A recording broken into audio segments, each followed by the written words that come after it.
Hi, I'm Rabbi Phil Cohen. In June of 2025, I traveled to Israel hoping to meet with rabbis and talk with them about their lives in the rabbinate, mainly in Israel. It goes without saying that I've been deeply interested in Israel for as long as I can remember. Its people, its arguments, its constantly shifting present. But this time, I wanted to listen in a somewhat different way. I wanted to hear the stories of Israeli rabbis, why they chose this calling, what sustains them, what they have learned, and what they hope for specifically in the Israeli context. And I was very lucky. I met with men and women from different denominations, different stages of life, different corners of the country. My plan was to visit them in their homes, to sit across from them and talk face to face.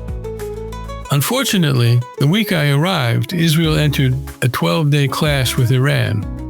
I ended up conducting all of my interviews from my Airbnb on Zoom.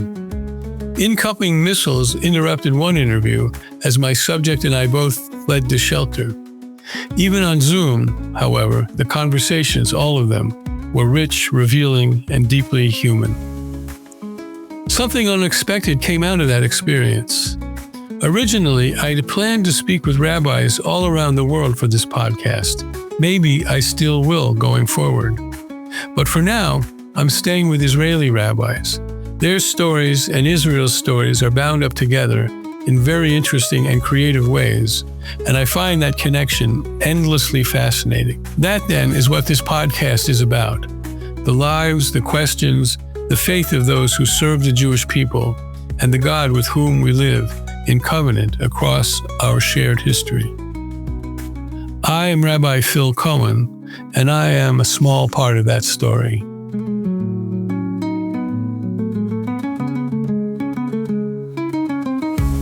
Rabbi Marc J. Rosenstein, Ph.D., has led a thoughtful, wide-ranging professional life, shaped by a deep commitment to Jewish education on both sides of the ocean. He began in the United States, moving from biochemistry at Harvard University to rabbinical ordination at Hebrew Union College, Jewish Institute of Religion in New York City, and into early work in congregational and school settings. Among those roles was his time as principal at Akiba Hebrew Academy in Marion, Pennsylvania, a school familiar to me as my younger daughter graduated from there. But Rosenstein's path didn't remain in America for long. His doctoral work in Jewish history at Hebrew U helped set the stage for a more permanent shift. In 1990, he moved to Israel and became involved in a range of educational projects from curriculum development to teacher training, always with an eye toward the kind of Jewish culture and civic life those efforts might sustain. He later served as director of the Israel Rabbinical Program at Hebrew Union College, Jewish Institute of Religion, effectively the dean of the Israeli Seminary, where he helped shape a generation of Israeli Reform rabbis. Along the way, Marc has written extensively on Jewish identity, Zionism, and education, with a strong sense of history and moral clarity. Marc lives in a moshav in Shorashim in the Galilee. Our conversation reflects that long journey. And as I do with all my interview subjects, Marc, I'm just going to ask you to take a moment or two and summarize what I just said about you. Thank you. Nice to be here. I grew up in a Reform home. My parents were active in Reform synagogues in the Chicago area, and went off to college and was active in Hillel. And at some point, maybe around my junior year of college, decided that my plans to be a biochemist weren't right for me. And I had a background in Jewish studies, and so I'd taken Jewish studies and spent time in Israel, so I applied to rabbinical school. I finished college. I guess I should mention that maybe a formative experience in my life and my relationship to Israel was that when I was in 10th grade, Rabbi Bob Samuels was our assistant rabbi in Chicago, and he arranged for me to go on the NIFTY exchange program, the Eisendrath exchange program, in its first cohort.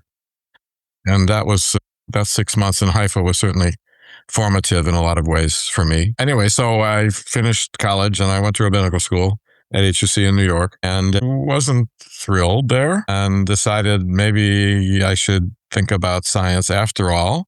So we took I was recently married. My wife and I took a year off and came to Israel, where I worked in a lab in Beersheba, and decided that actually I did want to be a rabbi. So I stayed in Israel for a couple more years to get a master's at the Hebrew University, came back and finished HUC. A master's degree in what? Jewish history. I came back and finished HUC and was the assistant rabbi of Martin Rosenberg in Port Washington, New York, who is another important mentor of mine. That was a wonderful experience for us. And having been the principal of the Sunday school there, I decided that I was interested primarily in education, and that we moved to be near our families in Chicago, and I went to work for Solomon Schechter as a teacher and then as a principal. And then after our stint in Chicago, I was offered the Jerusalem Fellows Fellowship, which meant 3 years in Jerusalem. So we took that, and that's how I was able to do a doctorate at the Hebrew University. And the terms of that fellowship were that you had to spend 5 years abroad doing Jewish education in the diaspora, or otherwise you had to pay it all back. So we came to Philadelphia, where I was the principal of a Kibbutz Hebrew Academy, a day school, high school. And at the end of my 5-year commitment, we sort of said, if we don't make Aliyah now, maybe we never will. And our children are young and young enough. And so we did. I didn't come to Israel particularly thinking I was going to be a rabbi here. I had been through enough different careers by this point that I figured I might have other options. And so we came to Shorashim at the time, which was at the time a Moshav Shitufi in the Galilee. And I went to work they had a business in technical writing and translating in the sciences primarily, which was sort of up my alley. So I worked there for a couple of years. And then the commune privatized. And one of the businesses that they had been operating was a seminar center, and it became a private business, and I became the CEO and owner. And so for a number of years, we ran a youth hostel and a dining room, a restaurant. But the main activity was cultural events for people in the region, relating to Jewish pluralism, relating to educational tourism, and relating to Jewish-Arab encounter. And a lot of educational tourism for English-speaking groups like Nifty Kids and USY and all that. And I did that for 20 years. And then the opportunity arose to become the director of the Israeli rabbinical program at HUC. At what point in the history of the Israeli rabbinical program was that? Was it the very beginning? No. It was established, and it had quite a few alumni. And there were some political issues in the management that meant that they were looking for an outsider to step in, at least for a while, to be the director. And so they turned to me because, there aren't a lot of Reform rabbis in Israel who have educational administration experience and a PhD and are Reform rabbis. So it made me, a reasonable candidate on paper, at least. And so I did that for 6 years until I reached the age that I decided I was ready to retire, and passed it on to an alumnus of the program, actually, Talia Avnon Ben Benisti, was a very impressive graduate of the program herself. And so that's my story. So focus, if you would, on that 6 years in particular. Your 20 years in Shorashim sounds really interesting also, but in terms of like a global view of Jewish religious life in Israel, what kind of rabbis this program would produce, or what the work would be, or how it would integrate into society? And was there any sort of long-term planning as to really growing the movement in a way that would get it out of a situation that it's been in for a long time? It's interesting that you say that, because I have to say that I was a little bit of a outlier or an outsider in my vision, I think. And the mainstream of the movement didn't, and maybe doesn't necessarily agree with what I believed, and partly because of my own personal experience. In other words, the mindset of the program and of the movement during my time there was that the whole future of the movement race, basically, and the purpose of having a rabbinical program is to produce congregational rabbis, to be the rabbis of kehilot, of congregations, as in more or less the American model. And my sense was, as someone who didn't really do that for more than a couple of years, that I believed that a broader vision was more appropriate, and that we needed rabbis to be teachers and principals and members of the Knesset and all kinds of things to spread their influence on the culture of Israel. And ironically, the person who was sort of the strongest advocate for the congregational focus of the rabbi as a religious leader of a congregation, and that's what we were training for, was the director of the movement at that time, Gilad Karib, who turned around and became a member of Knesset, which is exactly what I had been saying we ought to be doing, because I believe that. I believe that he's making a huge contribution, and not only to the movement, but to the country. I mean, it was a perfect match, and I think the more the merrier. I mean, I really believe that we should have a much more broad-minded conception of what rabbis can do. Now, I don't want to exaggerate and say that it was me against everybody else, because there are a number of people from the program who have gone on to do non-congregational things successfully and made important contributions. But I personally felt it was important to encourage that more, I think, than most of my colleagues did. Especially since it's hard to make a living as a congregational rabbi in Israel. They struggle terribly. There aren't jobs, and they go abroad. You know, I won't tell you her name, but there was a lovely young woman who graduated while I was there during my tenure, who had started something here in Israel, a small community, and it was very impressive. And I had, because of some personal connections, I knew that she was doing a good job. And then all of a sudden she says that, well, she's taken a 1-year stint in North America just to sort of get the feel for what it's like and be in a different kind of congregation. And that was 10 years ago. Uh-huh. You know, and that's not the only case like that. There are many because there was nothing to do here. There's a feeling of being very frustrated, especially for women. Yes. And coupled with the fact that even this year, the placement commission the director of the placement commission on a call I was on last week reported that there are more positions than there are rabbis looking for positions, given the shortage of rabbis graduating from schools these days. So I had a similar conversation back in June when I first began this project, but this woman was considering and dismissed, but was considering going to the States, and reported other colleagues were as well. So I want to come back to this, but by way of asking you to describe your sense of how these kahilot are doing. I mean, it's a big question because there's a lot of them, but I wonder if you can see a kind of a spread in terms of size, success, financial success. I'm sure Beit Daniel, for instance, in Tel Aviv, I hope I'm right about this, is relatively financially secure, but some small kehillah in a smaller town would not have the same financial advantage. So I'm wondering if you can give me kind of a spectrum of how these kehilot are working. First of all, I'm not really up to date with hard numbers. I can tell you a general impression. I think that the Reform movement has had huge success, maybe because of all kinds of factors, including personal charisma, with setting up 2 large, powerful institutions that have had tremendous impact upon the communities where they're in. One is Leo Beck, and the other is Beit Daniel. And the conservative movement has done nothing like that. I mean, these are, major cultural players in the major cities in which they exist, and they're recognized as such, and they have a presence.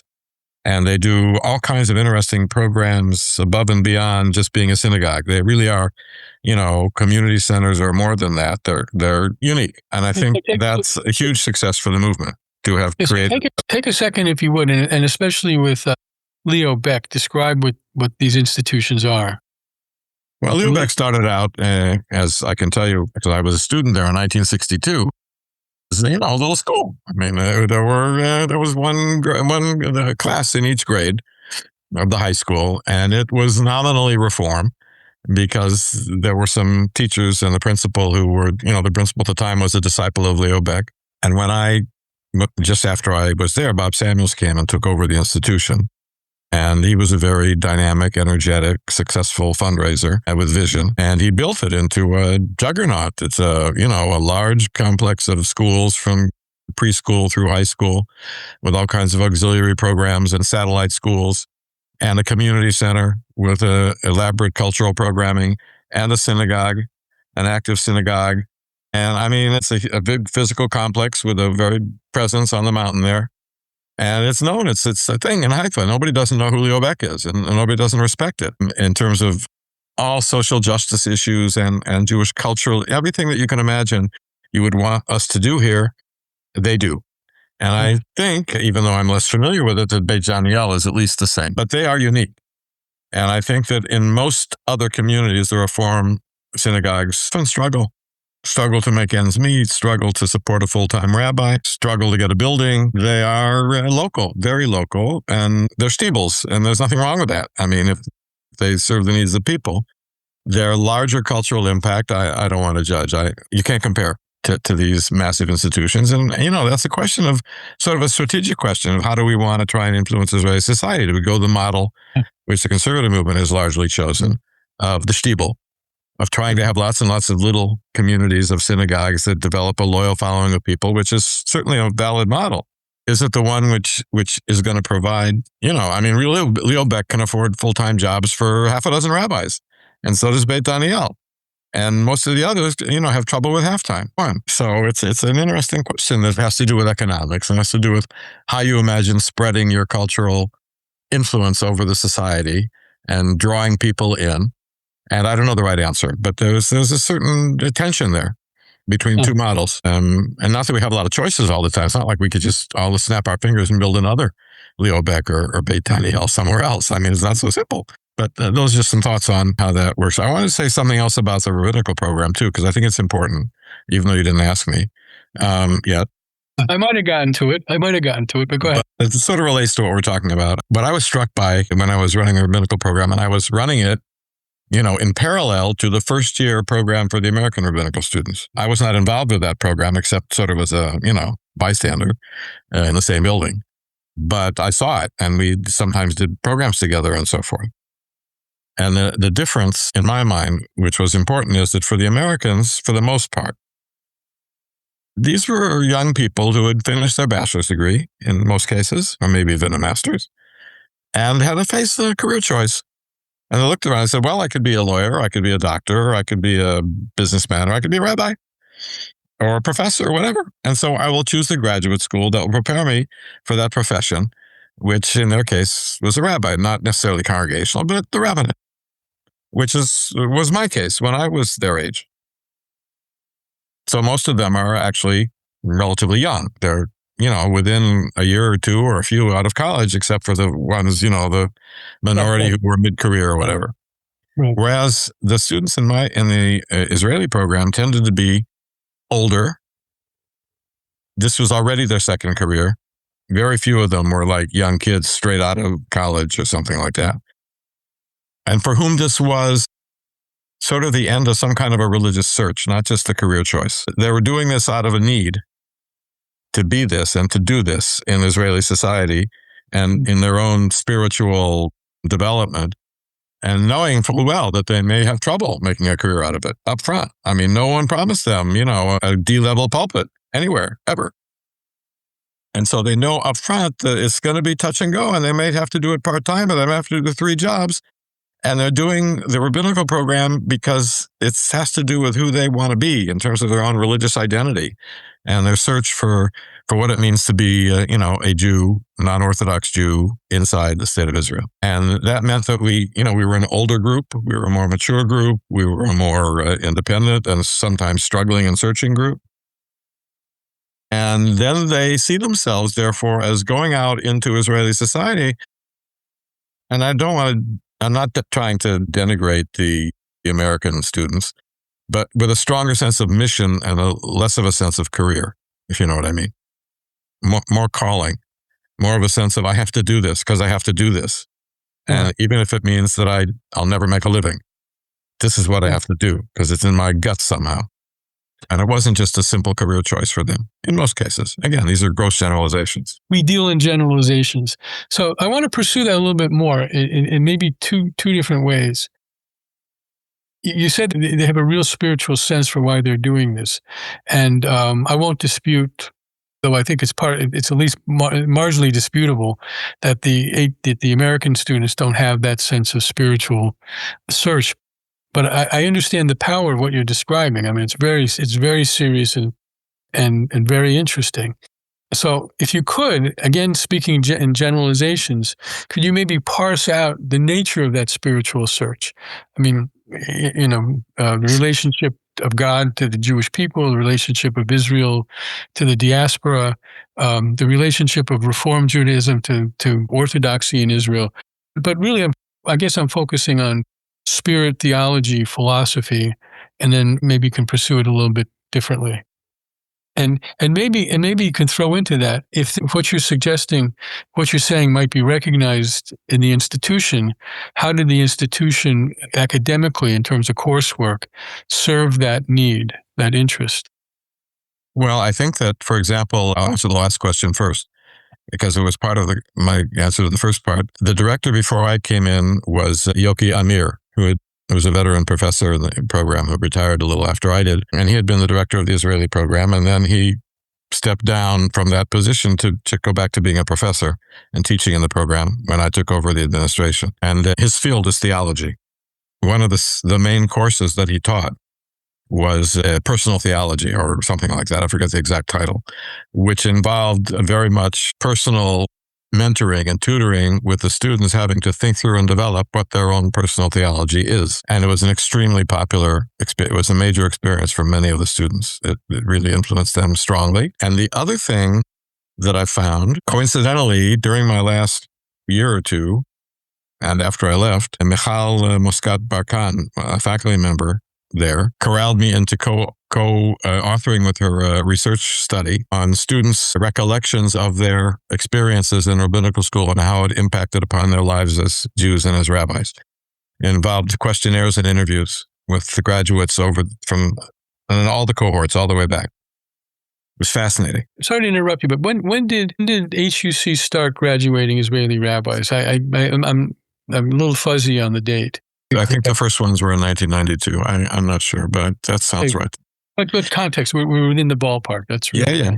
So many of them talked about what was meaningful about in the courses they took when those courses touched upon their own formulation of what they believed and what they were as Jews, whether it was Talmud, which was powerful for many of them, and the personal theology course also. And there was also a popular courses in prayer with Dahlia Marks. And so there was this sense, I think, for many of these people, most of whom came from either what we would call secular or vaguely traditional backgrounds, not with strong Jewish educational backgrounds, for whom this program of becoming a rabbi was a program of discovering their own Jewish roots and learning the text that they'd always sort of looked at from the side or askance at, and finding that they were powerful and that they had things to say to them. And that they appreciated the teachers who appreciated that and who taught the text that way, in a kind of a dialogue about, like, what does this text say about what I am, where my morality comes from, what kind of a society do I want to live in, what can I do to change it? That's why I say spiritual search. These were people. In fact, we turned away a lot of people who came to the program, and it was obvious that they just wanted to be Jewish, and the only way they could think of doing that was to become a rabbi. And we said, no, you got to understand. First, go be Jewish, okay? Why don't you go to a shul for a couple of years and see what it's like to, like, pray and learn something about the tradition, and then come back. And if you want to be a rabbi, we can talk about it. And they were very disappointed because they didn't give them the Israeli reality, like the only way they could see without becoming Orthodox, that they could be, quote, more Jewish, was to go to rabbinical school and become rabbis, which was absurd. But every year we turned them away, several. And it was fascinating. And the ones we took also said that, but they were more convincing, you know what I mean? Or they had a background. They had done a little thinking before they got to us, and, they were credible. And the vast majority of the cases, they turned out to be wonderful. So, obviously we didn't make too many mistakes, I don't think. But that's part of, I think the whole rabbinical program was more than a professional school. It really was a kind of a laboratory for people to find their Jewish place in the context of Israeli culture, and then be able to do something with it, to try and make a contribution, to try and, pursue a vision. And again, most of them see that in the context of the congregation, but not all. There were others who have gone into institutional settings or academic settings and made contributions there. I guess I'm going to ask for another kind of global another kind of global question. Sitting on your perch for all your work in Israel, in Shorashim and at HUC, and now you're retired. Well, first of all, I guess I want to ask you a personal question, which is, other than blogging regularly for the Times of Israel, what are you engaged in now? What are you doing now?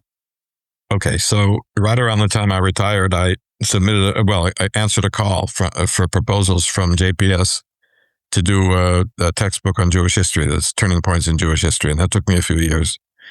And when that came out, I sort of got the bug, and I was fully retired by then. So I spent a few years pitching to them another book, which they finally published, Contested Utopia, which came out in 2021, which has been a resounding failure at the bookstores.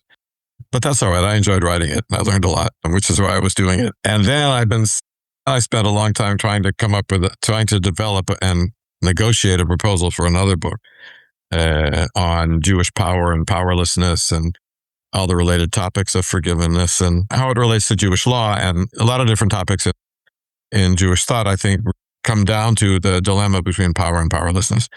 And after JPS finally decided they weren't interested and 9 other publishers turned it down, I decided that maybe I'll just write a blog and that'll be that. So that's why I blog on Times of Israel for the past 2 years. And in between that, I am working on another proposal that someone asked me to do for JPS, which I'm a little skeptical of. And hobbies, I mean, I like to do woodworking and gardening, and I have grandchildren, and I'm retired. I live like a retired person. And I do an occasional guest speaking gig and I'm now involved in so we had to change the time tonight in a interfaith, gathering, meeting group of clergy from around the country or around the Galilee, but just as a member, not as a leader or anything. Getting back to the general situation of Jewish life in Israel, where do you see things going? And that's a big question. I know it's a big question. And where would you like to see things going? And maybe they merge, but probably not. The real and the ideal about what's going on in Israel. I think if you'd asked me that question 15 years ago or so, I would have given a fairly rosy view of things moving in interesting and creative ways, with the interests in traditional music and with the rise of sort of user-friendly Jewish studies heroes like the Midrash guy, the one who redid Sefer Haggadah, Zakovich, and the other one. Popular Jewish scholarship who appeal to a much broader audience than just the usual suspects, and who have an impact on Israeli culture. And same thing with music groups and with music and theater. And Meir Buzaglo and this whole idea of a more open kind of a traditional Judaism, and trying to rethink of how Shabbat could be that would somehow work in Israel today. And somehow I have this feeling, and maybe it's not fair, that things have not progressed like I sort of imagined they were back when I was, more active. And it may be because I'm more withdrawn from what's going on, or maybe because events of the past almost 10 years between wars and COVID and right-wing governments and the other things that have happened to us, people's attention is focused on other things now. And the people who might otherwise have gone to study sessions are going to demonstrations all the time, or they're in Miluim, for hundreds of days or whatever. That there's a limit to how much energy one has to put into certain kinds of spiritual luxuries when you're feeling that you're pinned and reeling on the wall in different ways. So maybe that's what's going on. Maybe it's just sort of that the energy has been sapped, and that it'll come back. And on the other hand, you have things like Gilad Kariv in the Knesset, who's a visible presence who stands for something, and he doesn't not tell people that I'm a Reform rabbi. And you know what? He knows Torah. He's not afraid to quote it in a political speech and as a Reform rabbi. And that's very significant. So there are certainly good things happening. And there's there's another character now who's become very popular in left-wing circles, this Yahya Fink, who's a modern Orthodox person who has become a hero of the liberal world.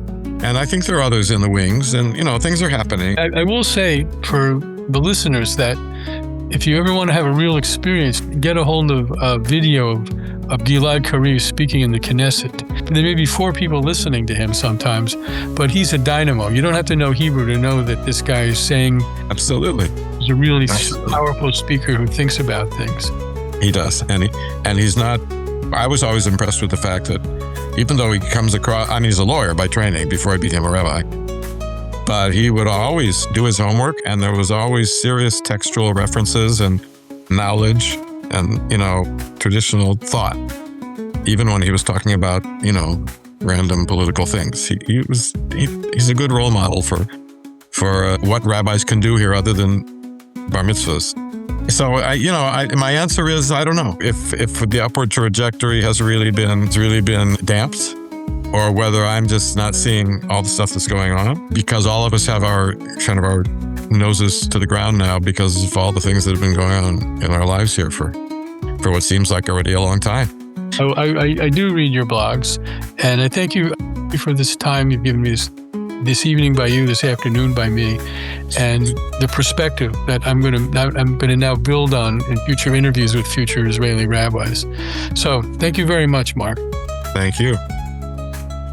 Thanks for listening to the podcast.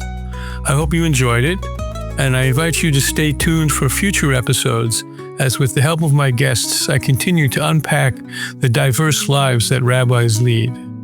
Special thanks to Steve Lubetkin of Lubetkin Communications for engineering this episode. You can reach me, Rabbi Phil Cohen, at rabbipodcast@gmail.com. Easy enough to remember. rabbipodcast, one word, @gmail.com. See you next time, and thanks a lot.